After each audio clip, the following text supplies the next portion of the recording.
E aí, galerinha do oitavo ano C da Escola Hugo Lima. Aqui quem fala é o professor Ivino e na aula de hoje é uma aula de revisão de conteúdo, de assunto. Iremos falar hoje sobre a União Ibérica. O que era a União Ibérica? O que foi a União Ibérica, pessoal? Vamos lá para a geografia agora um pouco. Ibérica ou Ibéria é uma região da Europa onde fica os países Espanha e Portugal, certo? Vamos lá. Definição. A União Ibérica foi o resultado da união dinástica entre as monarquias. Vale salientar que nesse período, século XVI, início do século XVI, as monarquias, como já falei em aulas anteriores, estavam bastante fortalecidas, certo? Isso não quer dizer que Portugal e Espanha não eram. Eles eram monarquias fortíssimas, ok? A União Ibérica foi resultado da união dinástica entre as monarquias de Portugal e da Espanha. Antecedentes. No ano de 1578, o rei de Portugal, Dom Sebastião, desapareceu. Foi dado como morto, certo? E ele não tinha filhos. Ele não tinha se casado. Ele estava nas cruzadas, em batalhas, em guerras. Eu já vou explicar mais para frente. Eu já falei, no caso, aqui sobre as cruzadas, certo? Mas vamos lá.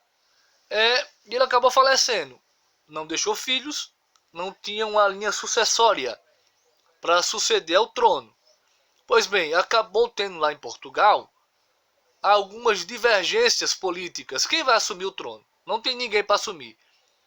Quem assumiu por um período foi o tio-avô do Dom Sebastião, o Dom Henrique. Ele era um cardeal, um homem da igreja.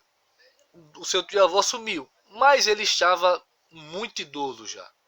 Tinha idade avançada, acabou falecendo, pessoal. Resumindo, não tinha ninguém para assumir o trono português. Não tinha, naquele período.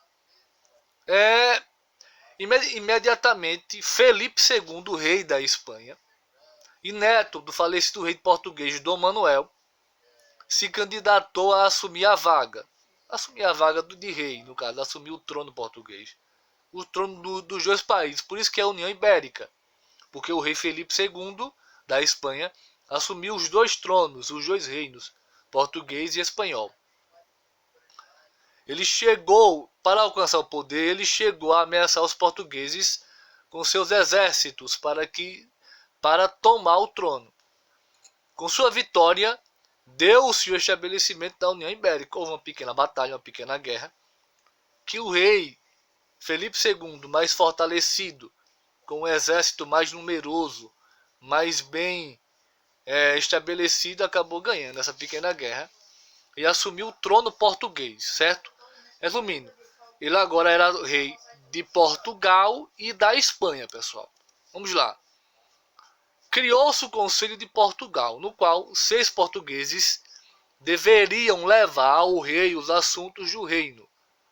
A união ajudou a recuperar as finanças de Portugal.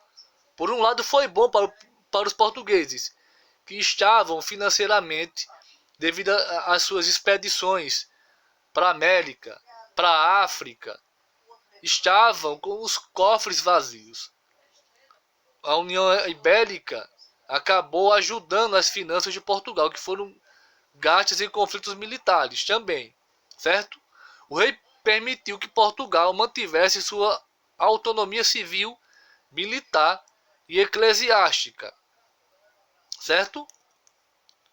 Vantagens: o livre trânsito entre Espanha e Portugal. Suspensão do Tratado de Tordesilhas. Permitiu o avanço da Espanha para além do meridiano da fronteira, sem que houvesse repressão. Aqui é um assunto fácil de se entender. O Tratado de Tordesilhas foi criado lá antes da questão dos portugueses virem para o Brasil, certo? Que dividia lá o meridiano. Tá lá, porque não tem aqui, eu não coloquei nenhuma foto aqui nesses slides, eu acabei esquecendo. Peço até desculpas a vocês. Mas o Tratado de Tordesilhas nada mais é que isso, que Espanha tinha uma parte maior e Portugal tinha uma parte menor. Portugal não poderia passar para esse meridiano, avançar, por exemplo, no território brasileiro, avançar de mata adentro. Nesse período aqui, houve a suspensão do Tratado de Tordesilhas e foi permitido o avanço da Espanha para além do meridiano da fronteira, certo? Conflitos. Felipe II entrou em conflito com vários países europeus, como a Inglaterra, que era um país muito forte, a França e a Holanda. Tentou obrigar os holandeses a abandonarem o protestantismo calvinista. Assim, os estados do norte declararam-se independentes do domínio espanhol. O rei não aceitou a independência e iniciou-se uma guerra que durou 80 anos, até que a Espanha reconheceu a independência da Holanda. Vocês entenderam, pessoal? Que os espanhóis era um país muito forte economicamente e militarmente. Ele praticamente tinha várias colônias em todo o globo terrestre. E uma dessas colônias era a Holanda, que acabou tendo uma pequena guerra e se desmembrando da Espanha, certo? O rei não aceitou a independência e iniciou-se uma guerra que durou 80 anos. Depois de 80 anos é que a Espanha reconheceu a independência da Holanda, certo? A Espanha interrompeu o comércio entre a colônia brasileira e a Holanda. A Espanha esteve em guerra também contra a França, o que resultou em invasões francesas no Brasil. O fim da União Ibérica. Insatisfeitos com a política espanhola, a nobreza e a burguesia portuguesa passaram a lutar pela restauração da coroa portuguesa. Os portugueses estavam insatisfeitos com a nobreza espanhola. Quem mandava em Portugal naquele período, né? Que eram os portugueses.